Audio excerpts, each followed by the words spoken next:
Welcome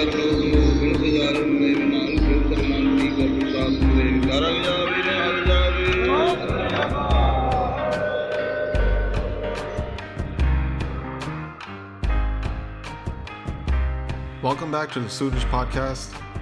In the previous episode, we talked about how Hasan Khan was sent by Guru Hargobind to go tell the story of the battle to Shahjahan in the fort of Lahore. So, in this episode, in chapter 55, Hasan Khan's on his way. He's made his way there to the fort.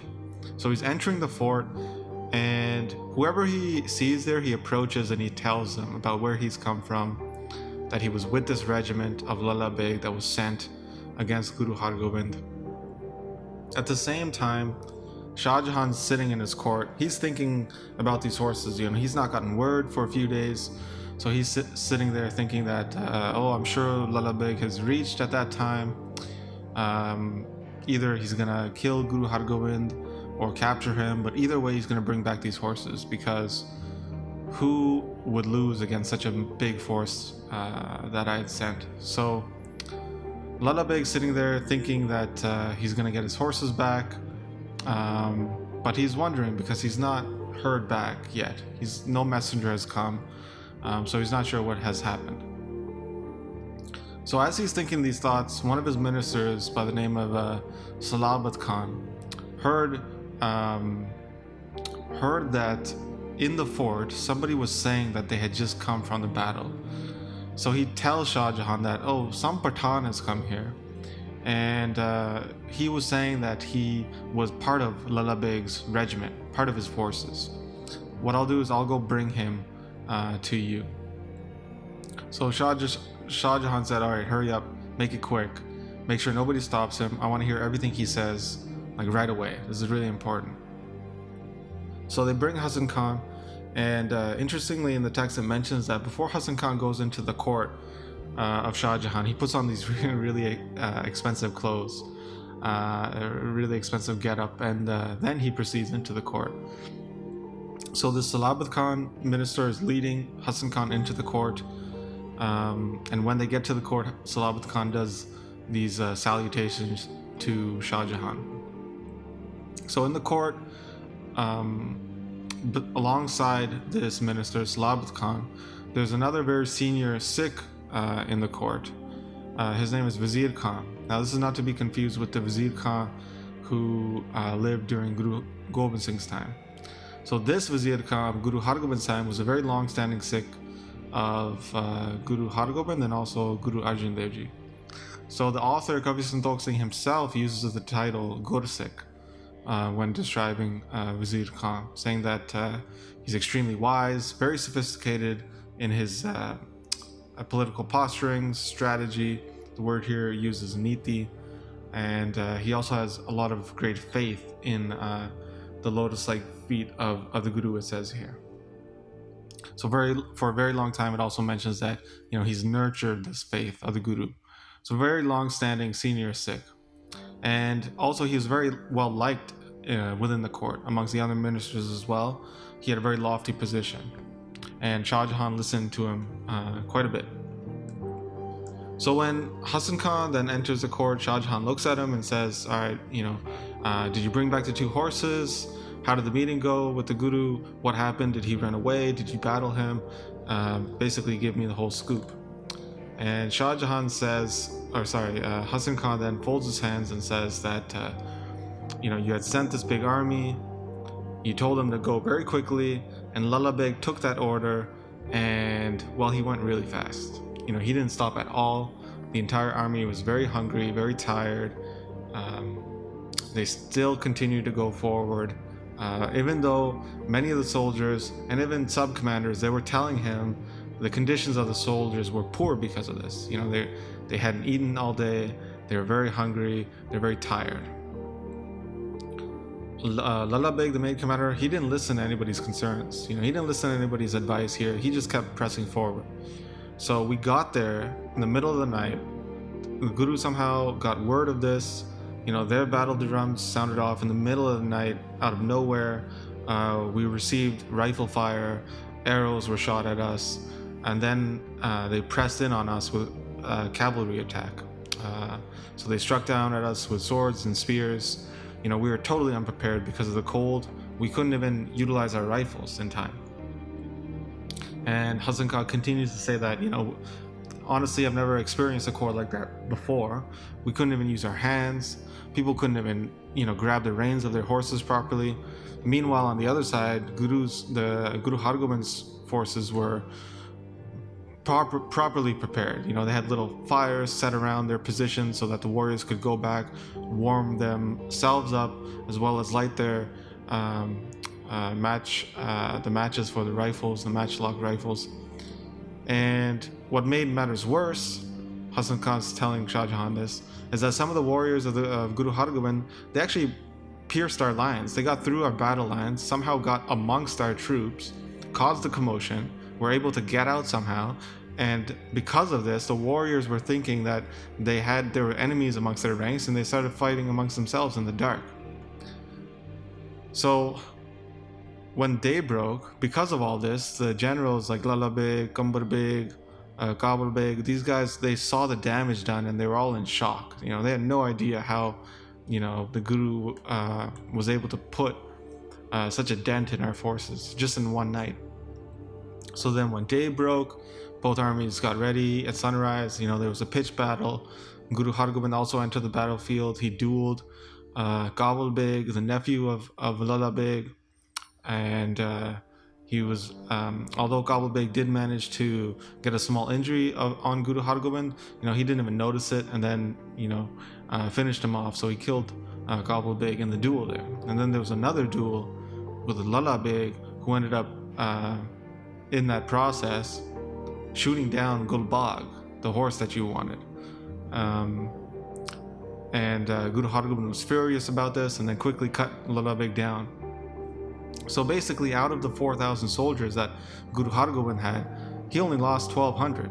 Meanwhile, because our army acted in haste, they didn't adhere to any proper tactics and strategy. The army you had sent, basically they're all dead, but for, minus 100 horsemen that came back with me. So Shahjahan listened to all this and was amazed and was just shocked at this. And he said, these guys were well experienced. Lala Beg, commander of Kabul, he said he knew about tactics and strategies. They all died. Like, how is this even possible? He's experienced. He's not a rookie. Hasan Khan said that, listen, because he was too cocky, he neglected all strategy. Because he was so egotistical, he did not take his advice from his own soldiers. Hasan Khan then even says, funny, he says, I even tried to reason with him. I tried to tell him that, this is not a good idea. They wouldn't listen to me. They said I was stupid, and they embarrassed me and they dishonored me in front of everybody. Hasan Khan's telling Shahjahan this. And then he says, well, at that point I stopped giving advice, and it played out the way it played out. Look at the numbers that we brought back. So Vizier Khan is listening to this. He's standing there as well, one of the main ministers. He says, and to remind you guys, he's quite a devotee of Guru Arjan Dev Ji and Guru Hargobind. So he says to Shahjahan, he says, look how many times we've tested and poked, aggravated this house of the Guru, of Guru Nanak, only to find out that, this house is full of miracles. They can do the impossible. This house holds the peers of the world. Whoever goes up against them somehow loses. Everybody in the world has seen this, is what has happened here. So Vizier Khan then is trying to give advice to Shahjahan, saying that, listen, you're only on this throne because Guru Nanak gave a blessing to Babur. You're from that lineage. Babur agreed to the words of Guru Nanak, and thus he was given this Raj, this kingdom. Everybody in the world knows that, Vizier Khan's saying. And Vizier Khan says that this happened during the meeting at Ahmedabad, where Babur presented Guru Nanak with a gift, and Guru Nanak was very pleased. So, and then he goes on to say that, Babur wasn't the only emperor to take blessings. The next emperor, Humayun, Babur's son, got a blessing from Guru Angad Dev Ji and reclaimed the Raj for that lineage, as he took that Raj from Sulaim Shah. It also mentions then, Vizier Khan's also mentioning Akbar. So Akbar was a great intellectual, he says, to Shahjahan, and says that he got a blessing from Guru Amar Das.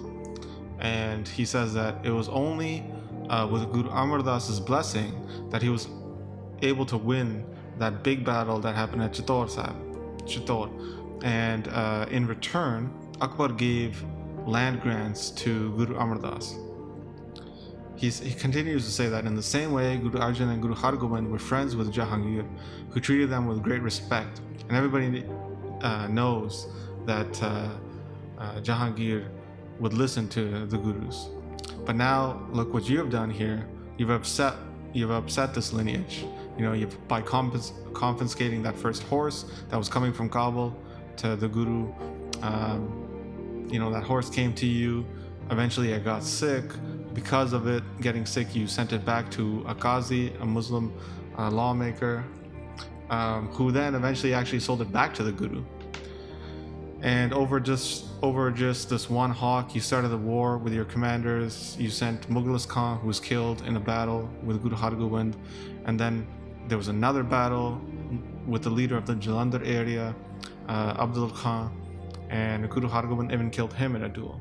So, this problem of the horses, you sent a big army, and now they're all dead. He only had 4,000 warriors. Look, we can see that Guru Hargobind is a master of miracles here. He can do, the incredible. He can just with one word, he can do whatever he wants. So, how can you compete with this? He's saying, basically. And Vizier Khan's telling Shahjahan that stay in line here, continue to do what your elders, your descendants, Babur, Mayun, Akbar, what these guys have done, and respect this house of Nanak, such that you yourself will be prosperous as well. And Vizier Khan ends this by saying that listen, this is why I was trying to prevent you from doing this attack earlier. You should not be fighting with them. It's not right. All this for just horses.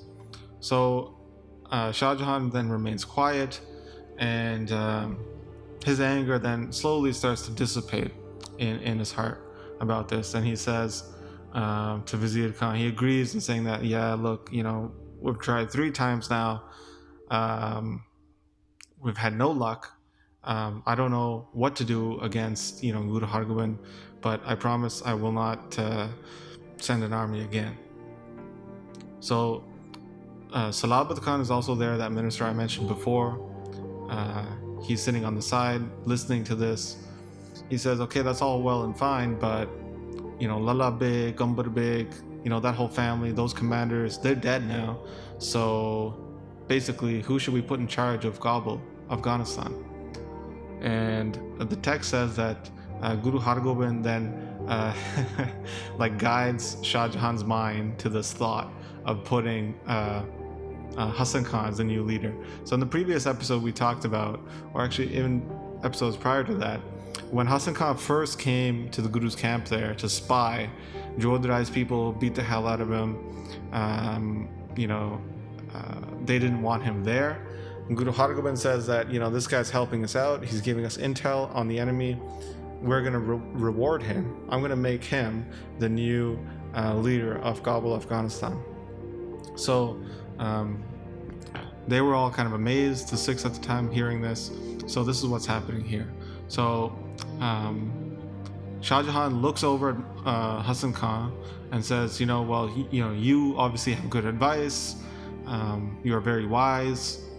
You were telling Lala Beg not to do this. You knew the conditions of the soldiers. Basically, you look responsible. And also, remember at the start of this episode, Hasan Khan dresses up a little bit as well, so he looks the part. So Shahjahan then, gives him a sropa, gives him this title, and sends him with an army off to Kabul, Afghanistan to lead that area. So Vizier Khan listens to this and says, all right, awesome, that's great, that's a good idea, let's do this as well. So he agrees with his plan. So Hasan Khan is then appointed as his leader, and that's essentially where the chapter ends. We're going to pick up in the next episode in chapter 56. That scene here is going to shift now, and it's going to go back to Guru Har Gobind. And that's where we're going to pick up next time. But as always, my sincere gratitude is extended to those who support this podcast via the Mangalacharn Patreon page.